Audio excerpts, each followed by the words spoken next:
Buenas noches. Estamos continuando con el estudio de cómo estudiar la Biblia de forma efectiva. Quisiera comenzar con una palabra de oración. Gracias, Padre Celestial, por este tiempo juntos. Gracias por los fieles que están continuando con el estudio de tu palabra. Pido que nos des bastante guía y dirección en esta noche. En el nombre de Jesús oramos. Amén. Si tú quisieras poner un buen fundamento para una casa, ahí estás mirando el campo abierto y necesitas cavar. ¿Qué herramientas necesitas? Claro, podrías hacer con pico y pala, con tus manos, pero mucho mejor sería con maquinaria pesada, ¿no es cierto? La herramienta correcta te ayuda a hacer un trabajo mejor, un trabajo efectivo. Cuando nosotros consideramos la palabra de Dios, si nosotros tuviéramos una memoria fotográfica y un conocimiento enciclopédico, claro, ya no necesitaríamos consultar a otros libros, otras herramientas. Sin embargo, creo que nadie cuenta con eso a la perfección, así que nos conviene usar herramientas cuando estudiamos la Biblia. Cuando uno estudia, por ejemplo, Josué 1:8, nunca se apartará de tu boca este libro de la ley, sino que de día y de noche meditarás en él para que guardes y hagas conforme a todo lo que en él está escrito, porque entonces harás prosperar tu camino y todo te saldrá bien. ¿Se acuerdan que hablamos de las 6 preguntas que podemos utilizar para poder estudiar más a fondo la palabra de Dios? ¿Quién? ¿Cómo? ¿Qué? ¿Cuándo? ¿Dónde? ¿Por qué? Ahora, ¿cómo contestamos esas preguntas? Bueno, hay muchas herramientas, tanto en físico, libros, como también por internet. Quisiera darles al final unas cuantas herramientas que de vez en cuando uso y ahí está en una diapositiva para que lo pueda poner en pausa y así copiarlos. En primer lugar, considerando programas de computadora. Hay uno que se llama Logos, que de hecho cuesta dinero, otro que se llama AceWord, que también se puede pedir. Obviamente hay la Biblia en el celular, que hay Santa Biblia, es uno. Hay otras páginas web que puedes consultar. También podrías utilizar una Biblia de estudio, y una Biblia de estudio contiene en el centro, te voy a enseñar, unas referencias aquí que van con una letra que corresponde al versículo. También el siervo que lo ha hecho un comentario aquí abajo, estas son las palabras del pastor que lo ha profundizado un poco más. Ahora, obviamente hay que tener cuidado porque las notas del pastor no son inspirados. Entonces, consideramos y damos más peso a la palabra de Dios que la palabra de cualquier hombre. También otra herramienta que puedes usar es una concordancia. ¿Qué es una concordancia? Cuando agarras ese libro, o si no por internet, lo que buscas es la repetición de una palabra, digamos, en toda la Biblia. Y dices, yo sé que en alguna parte dice que hemos pasado de muerte a vida, pero no sé dónde está. Agarras tu concordancia y buscas la palabra muerte. Y tarde o temprano vas a chocar con la cita que estás buscando. Por ejemplo, ahí podrías encontrar la diferencia entre las 4 palabras en griego, que todos significan la palabra amor, y podría ser útil para ese tipo de estudio. Otra herramienta podría ser comentarios bíblicos. Son grandes esto es Matthew Henry, de toda la Biblia obviamente tiene que ser grande, o si no, hay pequeños también, de un libro, y este es de Warren Wiersbe, que también es buenazo. Otra cosa que se puede usar es un diccionario bíblico. Aparte también un diccionario normal que puede ayudar. Otra herramienta que uso es Auxiliar Bíblico Portavoz, buenazo también. También te puede servir un libro de sinónimos y antónimos. Entonces, busca lo que más te conviene. Aquí hay un libro de mapas, un atlas, que contiene mapas bíblicos. Muchas de estas herramientas se encuentran también en línea, por internet ya estos días. Entonces, algo como un diccionario bíblico, un atlas o enciclopedia, podría darte trasfondo que necesitas para estudiar, por ejemplo, los diferentes reinados o imperios, el babilónico, griego, medo-perso. Entonces, cuando te acercas a la palabra, ¿cómo sabes cuando has estudiado suficiente el trasfondo? Cuando entiendes el pasaje. Cuando logras leer el pasaje y luego resumirlo, se puede decir que tienes una buena comprensión hasta ese momento. Entonces, la meta obviamente es entender todo lo posible de un pasaje para que puedas aplicarlo de forma apropiada y así pueda transformar tu vida. Se puede hacer también un estudio de palabras. Cuando estás buscando entender un texto, obviamente si hay una palabra que no entiendes, debes buscar qué significa. Podrías ir a un diccionario o también a una concordancia o un léxico. Este léxico usa las palabras en griego y ahí te los muestra. Y por ejemplo, si estuviera leyendo Filipenses 1, versículo 6, y dice, y estoy persuadido. Ahí dice Pablo, la palabra persuadido. ¿Podría yo buscar para saber qué palabra es eso en griego? Y ahí te sale un numerito, seguramente 3 o 4 cifras. Y esos números son de las palabras en griego del estudio que ha hecho el hermano Strong. Tal vez has escuchado del diccionario Strong o la concordancia Strong. El hermano Strong ha encontrado todas las palabras, tanto en hebreo como en griego, y les ha asignado un número. Entonces, la palabra en griego puede traducirse de diferentes formas. Entonces, si yo busco, por ejemplo, el número que corresponde con la palabra persuadido, me doy con el número 3982. 3982, y aquí está. Y el significado puede ser persuadir, confiar, sobornar, buscar favor, cobrar ánimo, tener confianza o asegurar. Y son definiciones bastante variadas. Entonces, ¿cómo sé cuál es la definición de la palabra? Bueno,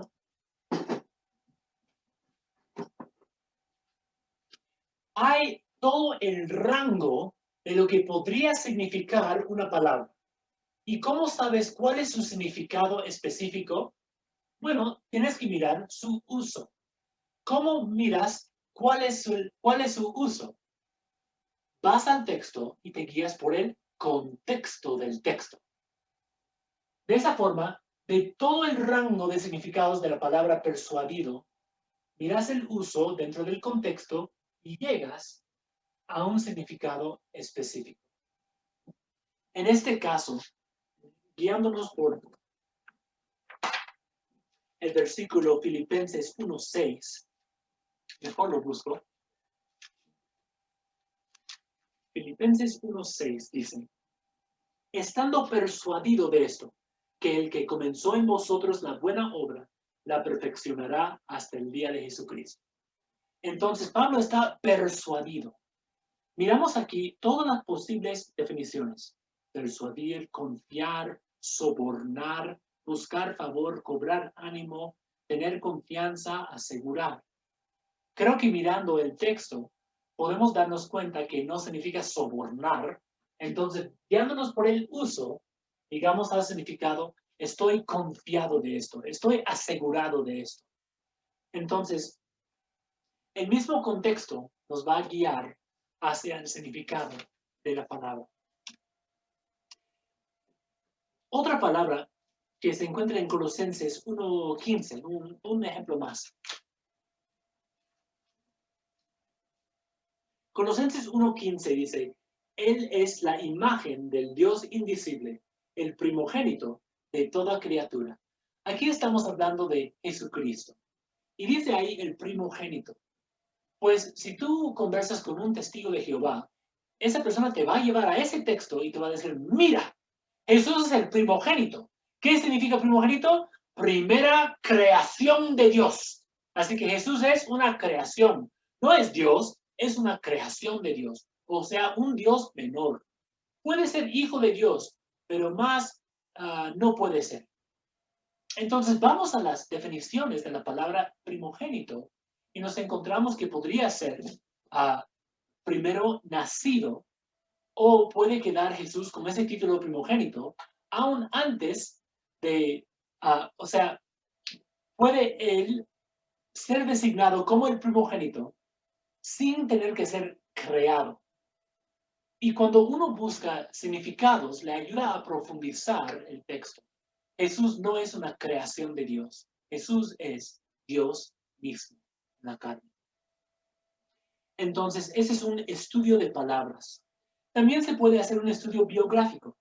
Si a uno le interesaría buscar acerca de Priscila y Aquila, por ejemplo, buscaría Hechos 18, Romanos 16, 1 Corintios 16 y 2 Timoteo 4.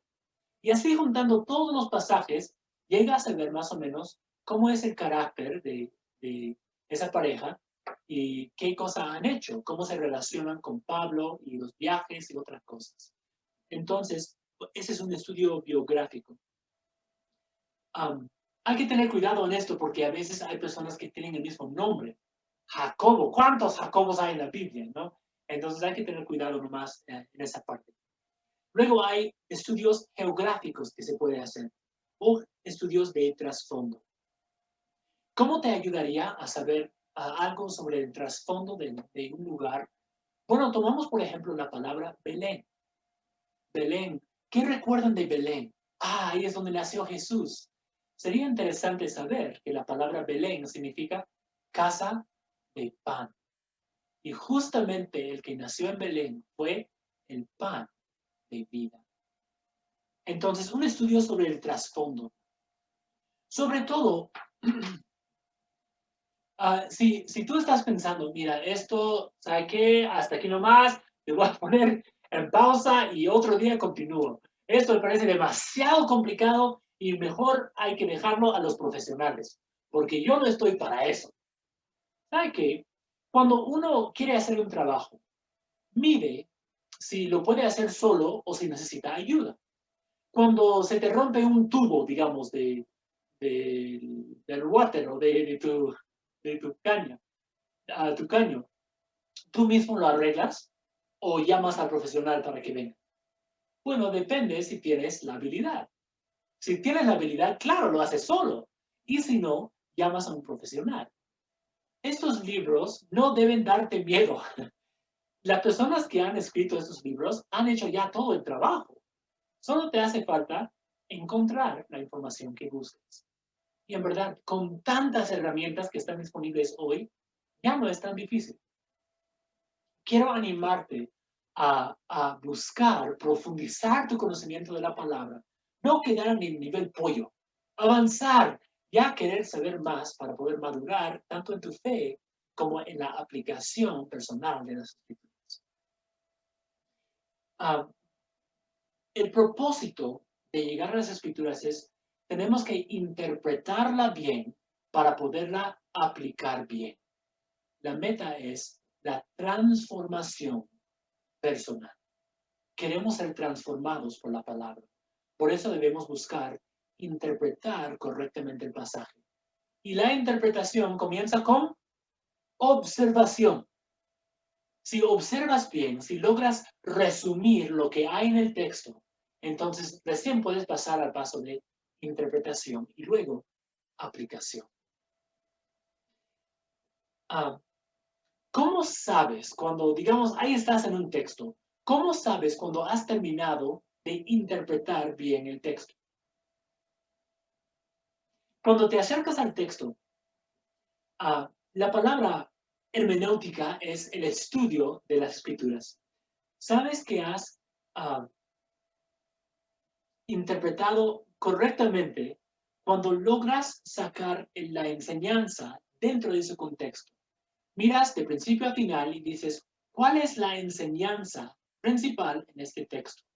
Y lo sacas por entender cómo lo habrían entendido en ese entonces, ya mediante las herramientas que usas. El propósito de la interpretación es explicar el texto para que sea más comprensible a la persona que lee o la persona que oye. Otro propósito es que puedas entender el pasaje dentro de su contexto. ¿Cómo lo habrían entendido los receptores originales? Realmente no puedes explicar nada hasta poder explicar el texto dentro de su entorno. Preguntamos, ¿qué hay en proximidad a este texto? ¿O qué está cercana a este texto? El contexto incluye tanto palabras como oraciones, como párrafos, como capítulos. Y luego libro y todo el contexto es la Biblia. Otro propósito de la interpretación es para llenar espacios en el conocimiento. Mediante la observación puedes aprender muchas cosas, pero hay cosas que no puedes entender. Digamos, hasta buscar el significado de una palabra o algún aspecto de la cultura, o investigar acerca de un personaje que se encuentra dentro del pasaje. En Deuteronomio 11:10, escuchen este versículo, dice, la tierra a la cual entras para tomarla no es como la tierra de Egipto, de donde habéis salido, donde sembrabas tu semilla y regabas con tu pie como huerto de hortaliza. ¿Quién riega cosa con su pie? ¿Acaso le sale agua de los deditos de pie? No. Sin embargo, cuando uno busca un poco más de trasfondo, posiblemente los israelitas lo que hacían era jalar con sus dedos de pie un canalcito para que pase el agua, tipo irrigación. O si no, con sus piecitos iban hasta donde estaba el agua y traían el agua. Sin embargo, buscando un poco más en el trasfondo, te ayuda a entender para que puedas interpretar.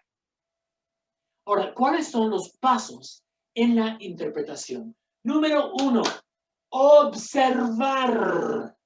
Cuando observas, vas a querer entender, digamos, todo el pasaje y poderlo resumir en tus propias palabras.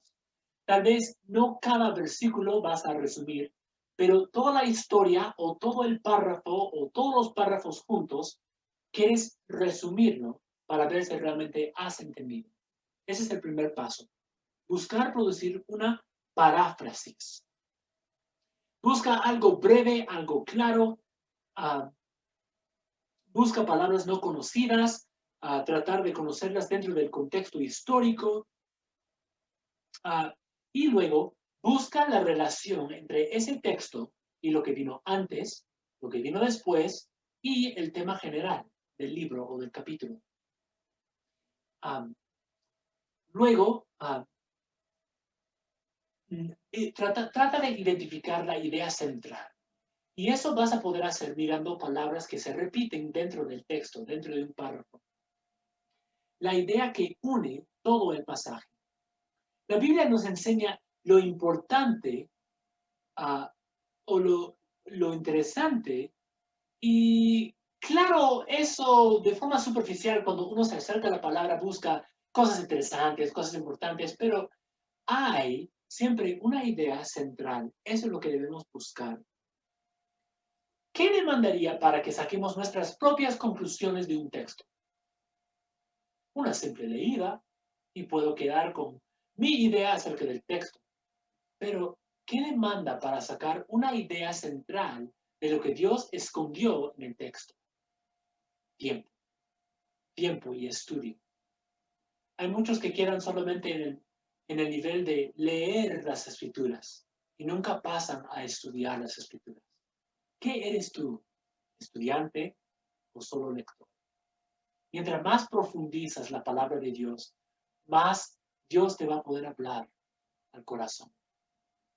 Entonces busca identificar la idea central. Y mientras haces eso, no tengas temor de agarrar un cuaderno y apuntar todas las observaciones que tienes, que te nacen. Posiblemente ahí vas a crear tu propio comentario. Y quién sabe, después de varios años vas a terminar con un comentario así, tipo Matthew Henry. ¿Quién sabe? Pero de todas maneras, no te quedes solamente en el nivel inicial del estudio bíblico. Profundiza. Ahora, quiero darles un ejemplo de una interpretación. Quiero llevarles a Filipenses una vez más, capítulo 2 y el versículo 5. Filipenses 2:5 dice lo siguiente: haya pues en vosotros este sentir que hubo también en Cristo Jesús. Quizás todas las palabras son conocidas, pero si buscáramos una sola palabra en ese texto, ¿cuál sería? Tal vez la palabra sentir. Haya este sentir. Está hablando de tocar algo y sentir. Bueno, tendríamos que ir al griego. Vámonos entonces al griego. Si vamos al léxico, aquí estoy en mi léxico, y estoy buscando la palabra sentir, encuentro que es el número 5426. Y llegando ahí, encuentro todas estas citas del Nuevo Testamento que utilizan esa palabra del griego, sentir, que se tradujo de diferentes formas. Este es un ejemplo, Mateo 16:23. No pones la mira en las cosas de Dios. Sentir con poner la mira. Después, Marcos 8:33. No pones la mira en las cosas de Dios. Hechos 28. Oír de ti lo que piensas. Piensas con la palabra sentir. Piensan las cosas de la carne, Romanos 8:5. Romanos 12:3. El que debe tener de lo que debe pensar. Otra vez, pensar. 12:16. Pensando lo mismo, unánimes entre vosotros. 14:6 de Romanos. El que hace caso. 15:5 de Romanos. Un mismo sentir. 1 Corintios 4:6. Aprendáis a no pensar más de lo que está escrito. 1 Corintios 13:11. Pensaba como niño. 2 Corintios 13:11. Sed de un mismo sentir. Gálatas 5:10. Y no pensaréis de otro modo. Filipenses 1:7. Me es justo sentir esto. Filipenses 2:2. Sintiendo lo mismo. Obviamente Filipenses 2:5, lo que hemos leído. 3:15. Esto mismo sintamos. Filipenses 3:16. Sintamos una misma cosa. Filipenses 3:19. Que solo piensan en lo terrenal. Filipenses 4:2. Que sean de un mismo sentir. Entonces, uno más. Filipenses 4:10. Habéis revivido vuestro cuidado de mí, de lo que también estabais solícitos. Entonces, ¿cómo voy a saber qué significa esta palabra aquí en este texto? Tengo ya todo el rango, pero tengo que mirar el uso. ¿Cómo lo hago? Miro al contexto. Entonces, hemos escuchado esas palabras que pueden traducirse sentir. ¿Qué significa exactamente? Bueno, vayamos al texto. Cuando miramos este texto, vamos a ver los versículos que vienen antes y los versículos que vienen después. Mínimo, vamos a ver 1 al 11. Yo sé que es un texto regular, así que vamos a verlo bueno, un poco rápido, pero creo que les va a ayudar. Cuando hablamos de esa palabra sentir, todas los significados de esa palabra podrían resumirse en punto de vista, pensamiento, actitud, perspectiva, opinión. Entonces, cuando llegamos a entender más lo que significa la palabra, no estamos mejorando al texto. Lo que estamos haciendo es ampliando nuestra visión para comprender de la forma que los receptores de esta carta entendían. Entonces, buscando en esa palabra sentir, a nosotros tenemos que anclar nuestra comprensión de una palabra en el contexto del texto. Pablo aquí está escribiendo a los filipenses acerca de sus actitudes. Entonces dice aquí, en nuestra paráfrasis, versículo 5, podríamos decir, vuestra actitud u opinión acerca de otros en la iglesia debe ser la misma que la de Jesucristo. Hay que recordar que estamos interpretando o explicando el texto, no aplicando aún. Entonces, vamos a ver un poco el contexto de este versículo 5. Vamos a agrupar los versículos en 3 y 4, y luego 6 al 8, y luego un poco más. Vamos a ver la relación entre estos dos pasajes. Versículo 3 y 4. Nada hagáis por contienda o por vanagloria, antes bien con humildad, estimando cada uno a los demás como superiores a él mismo, no mirando cada uno por lo suyo propio, sino cada cual también por lo de los otros. Versículos 3 y 4. Pablo explica qué significa ser de un mismo sentir.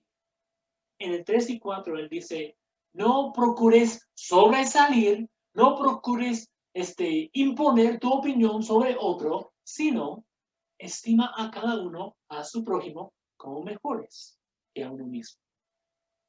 Versículos 3 y 4 explican el mandato del versículo 5. Luego vemos 6 al 8.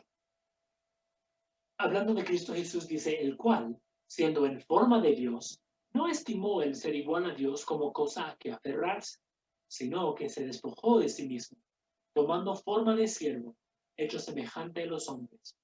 Y estando en la condición de hombre, se humilló a sí mismo, haciéndose obediente hasta la muerte y muerte de cruz. Entonces, si la parte antes del versículo 5 era la explicación, 5 es el mandato, y luego 6 al 8, Pablo nos da un ejemplo. Estamos viendo la relación entre un versículo y lo que está alrededor, su contexto. El versículo 5 realmente llega a ser el resumen de los versículos anteriores, y los versículos posteriores llegan a ser detalles de cómo Jesús vivió. No se exaltó a sí mismo, esperó la exaltación de su Padre. Entonces, el 5 como clave en el centro de este pasaje, los versículos antes son la explicación, 5 llega a ser el resumen, y 6 ya al 11 llega a ser un ejemplo para que ellos pudieran captar el versículo 5. Ahora, ¿cuál sería entonces la idea central de esto? Disculpen mi celular que está sonando. ¿Qué sería el resumen? Bueno, la fuerza para que un cristiano pudiera aplicar el versículo 5 llega del ejemplo de Jesucristo. Jesús, viendo lo que Él hizo, nos da tanto el ejemplo como la fuerza para que nosotros podamos imitarlo, para que podamos estimar a otros como mejores que nosotros mismos. Hasta que una idea central del versículo 5 sería, hay que seguir el ejemplo de Jesús de humildad. Es obvio que la interpretación se presta para una buena aplicación. Cuando uno entiende el pasaje, luego interpreta y se pregunta, ¿qué quiere decir Jesús con esto? ¿Qué quiere decir Dios con esto? Luego se pregunta, ¿qué significa para mí? ¿Y cómo puedo llevarlo a la práctica y terminar transformado? Quiero animarle a cada uno a que pueda buscar en la palabra no solo lo que está en la superficie, sino lo que está abajo. En Proverbios capítulo 2 dice que si nosotros buscamos como a tesoros escondidos la sabiduría, lo vamos a encontrar. Vamos a orar. Gracias, Padre Celestial, por este tiempo de estudiar la palabra y saber cómo podemos profundizar nuestro conocimiento de la palabra. Ayúdanos, Señor, a poder madurar tanto en nuestro conocimiento como en nuestra aplicación de la palabra. Te amamos, Señor, y pedimos todo esto en el nombre de Jesús. Amén. Estamos animados, emocionados para ver a todos los que están en la Iglesia Bautista Vida Eterna aquí pronto en nuestro templo. Dios los cuide a cada uno. Hasta pronto.